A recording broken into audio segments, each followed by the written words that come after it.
Sveiki, šiandien pademonstruosiu, kaip atlikti pritūpimus su štanga. Paaiškinsiu techniką, parodysiu, kaip paimti štangą. Yra keletas būdų, kaip štangą paimti. Galima ją užsidėti ant nugaros apačios, galima užsidėti ją ant trapecijos. Su svarmenim daug paprasčiau. Svarmenis reikėtų laikyti prie klubų ir taisyklinga laikysena. Tai paaiškinsiu žodžiu pradžiai, kaip reikėtų laikyti kūną, kaip eiti, kokia yra technika. O tada parodysiu, pademonstruosiu vis. Žodžiu, jeigu laikot štangą, galite ją užsidėti ant trapecijos, alkūnės eina žemyn, kumščiai suspausti, riešas tiesus.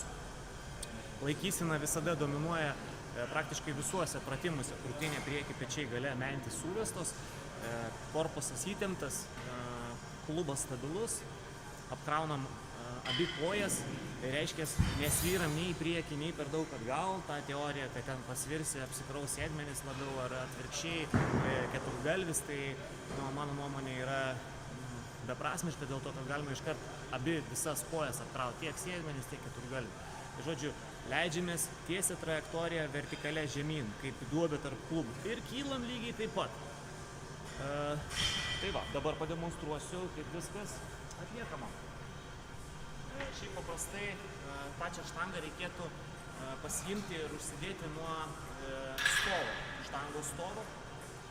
Dabar parodysiu, jeigu dedat štangą ant trapecijos, tai iš nugaros atrodo taip. Šitoje vietoje yra trapecija. Jeigu patogu ir viskas gerai, galima laikyti taip. Jeigu norit ją nusileisti ant nugaros, nykštį perkelėti viršų ir tiesiog žemiau paslenti. O ką tai duos? Tiesiog stabiliau štanga laikysis, nesvyruos, nesiubuos į šoną. Taip, ir pats įgimas.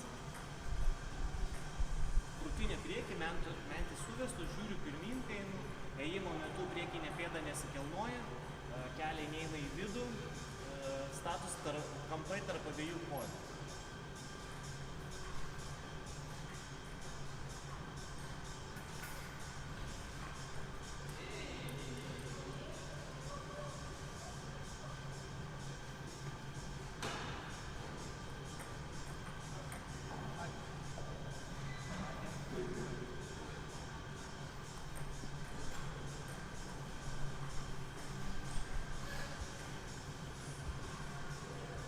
Svarmenim lygiai tas pats, tik tai svarmenis laikysim čia prie klubų ir laikysena tokia pati.